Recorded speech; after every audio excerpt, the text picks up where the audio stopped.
का व्रत मुख्य रूप से सुहागन महिलाओं द्वारा अपने पति की लंबी उम्र और सुखद वैवाहिक जीवन के लिए रखा जाता है।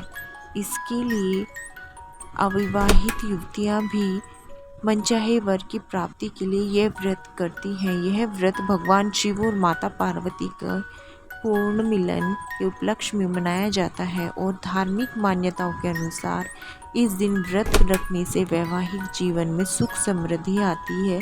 हरितालिका तीज भी मनाई जाती है। सुहाग की रक्षा विवाहित महिलाएं अपने पति की लंबी उम्र और सुखी वैवाहिक जीवन के लिए यह व्रत रखती हैं।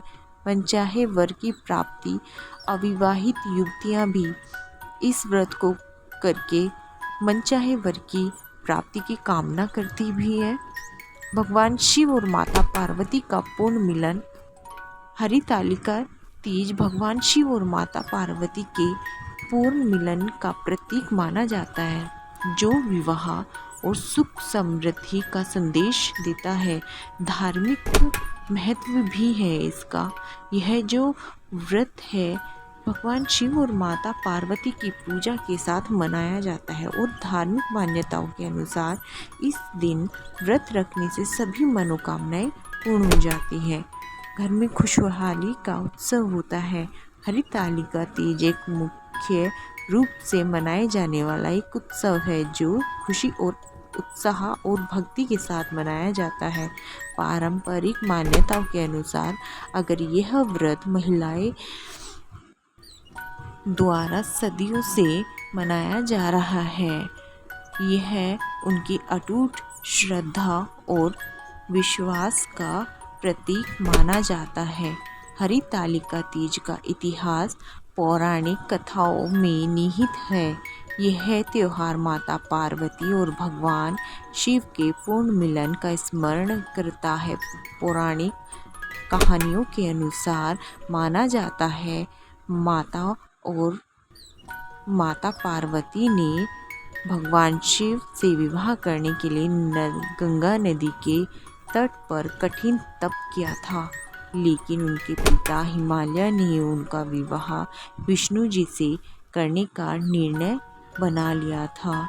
पौराणिक मान्यताओं के अनुसार देवी पार्वती ने मन ही मन भगवान शिव को अपना पति मान लिया था और वह हमेशा भगवान शिव की तपस्या में लीन रहती थी। यह देखकर पार्वती की सहेलियां उनका हरण करके उन्हें गहरे जंगलों में ले गई। हरित कथा का अर्थ है हरण करना और तालिका का अर्थ है सखी। हरितालिका का मुख्य रूप से अर्थ है हरण और तालिका उनकी सखी। माता पार्वती ने भगवान शिव को पति के रूप में पाने की कामना से 107 जन्मों तक बहुत ही कठोर तप किया और फिर 108वां जब उनका जन्म हुआ तो भोलेनाथ ने उनकी मनोकामना पूर्ण कर दी थी। जिस दिन भगवान शिव ने माता पार्वती की तपस्या स्वीकार किया था, उन्होंने उस दिन से सावन माह के शुक्ल पक्ष की तृतीया तिथि थी, इसलिए हर साल इस तिथि पर हरियाली तीज का पर्व मनाया जाता है। इस दिन महिलाएं भगवान शिव की पूजा करती हैं। इस दिन मिट्टी के पार्थिव शिवलिंग के साथ फुलेरा बनाया जाता है, जिसका बहुत बड़ा महत्व है।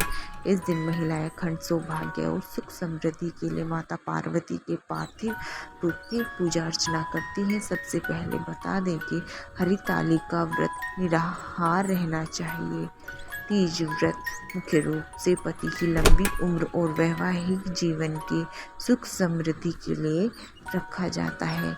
यह पर्व भगवान शिव और माता पार्वती के मिलन का प्रतीक है और इसे विवाहित महिलाएं अपने पति की सलामती और खुशहाल वैवाहिक जीवन के लिए रखती हैं। तीज का व्रत इसीलिए ही रखा जाता है, पति की लंबी उम्र और उनके स्वास्थ्य की कामना के लिए। तीज का व्रत मुख्य रूप से उद्देश्य यही है कि पति की लंबी उम्र और उनके अच्छे स्वास्थ्य की कामना करना है।